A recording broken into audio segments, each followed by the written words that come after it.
Our first guest tonight is the professor of theoretical physics at the City University of New York and the author of phenomenal physics books such as Hyperspace, which completely changed the world for me, where he explains parallel universes, time warps, and the 10th dimension, and Visions, a book that explains how science will revolutionize the 21st century.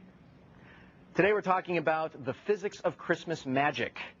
Dr. Michio Kaku joins us via satellite from our bureau in New York City. Welcome, Dr. Kaku. Well, glad to be on, Will. I'm a big fan of yours. It's going to be the Mutual Admiration Society here today, sir, because I have described myself as a drooling fanboy of yours to everyone here at Tech TV. So I'm going to do my best to keep it together and not geek out too hard.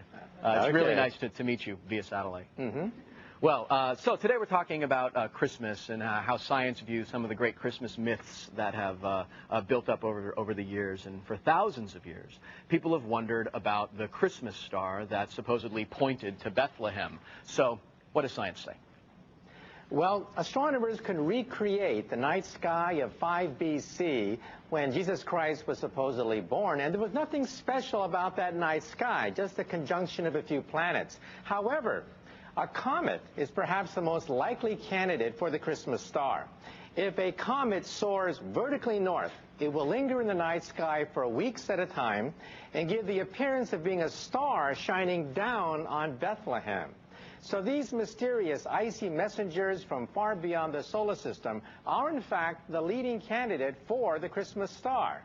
There was a guest on the Screensavers yesterday who suggested that it may have been a supernova. What do you think about that? Well, if it was a supernova, we might have been fried to a crisp. The last supernova in our neighborhood ignited about 100,000 years ago. And these are very dangerous objects because they can, in fact, wipe out entire solar systems. But the problem is, how does a star point? The only way a star can point, I think, is by having a comet's tail point in the direction of Bethlehem.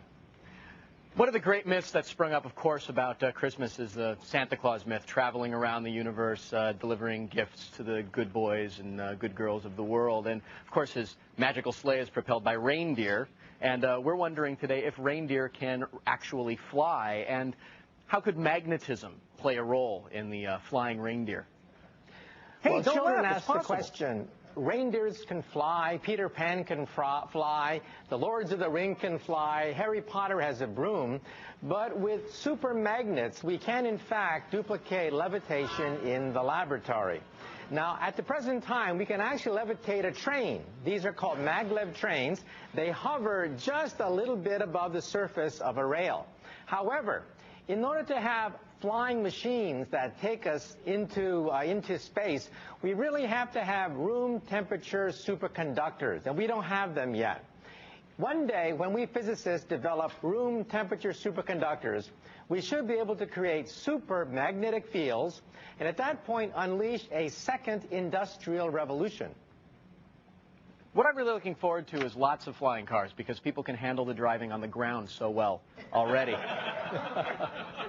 So how could Santa Claus really deliver all those gifts in one night? There's this thing that I've read that said he would have to go so fast that it would actually blur him into spam to get around the world in time. But you have some suggestions on how possibly he could deliver those gifts.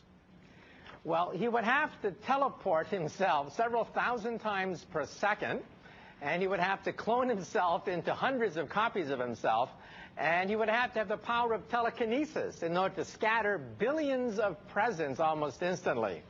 Now, teleportation is perhaps one of the most active areas in quantum physics at the present time. We can actually teleport individual subatomic particles. A photon, for example, a particle of light, has actually been teleported in the laboratory now. But that's a far cry from teleporting Santa Claus thousands of times per second on Christmas Eve. We'll be lucky if we can teleport a few molecules within the next decade. So if I understand it correctly, the more complex the organism, the greater the possibility that when you're teleporting it and reconstructing it, you could end up with something like the Brundlefly? That's right. There's always possibilities of tremendous quantum mistakes. At the present time, we figured that perhaps in several decades, we may be able to perhaps teleport a virus. But that's about the limit of present-day technologies, where we can only teleport individual subatomic particles. Now, Santa Claus would also have to have the power of telekinesis, the ability to manipulate objects by simply thinking about it. Well, we physicists know that there are 4 fundamental forces: gravity, which is attractive, the electromagnetic force, and the 2 nuclear forces. Unfortunately, none of these 4 forces are non-local. They don't allow us to manipulate objects simply by thinking about it. This means that perhaps there may be a 5th force that we haven't discovered yet, but so far we have not seen any evidence for a 5th force that may make telekinesis possible. Could we maybe say the 5th force is love? Some people have thought that the 5th force could be psychic power, psionic power, telepathy, you name it. People have conjectured about what a 5th force can look like. Maybe it's the power of screensavers. We don't know for sure. But we've looked for it. We physicists have looked very hard for a 5th force, and so far we don't see any evidence of a force which can help Santa Claus on Christmas Eve. So science is really arguing against the existence of Santa Claus. And I'd just like to say, Santa, if you're watching, I still believe you, and I really, really want an iPod, the big one. And also, by the way, if you want to chat with me tomorrow night, on my web address, www.mkaku.org, mkaku.org, we've logged about 10 million hits so far, perhaps thanks to screensavers. And tomorrow night at 9 o'clock Eastern Time, I'll be having a chat with listeners. So if you want to come on my webpage, I'd be more than happy to chat with you tomorrow night at 9 o'clock Eastern Time. Well, we are out of time, so I want to thank you again, Dr. Michio Kaku, for joining us via satellite from New York City.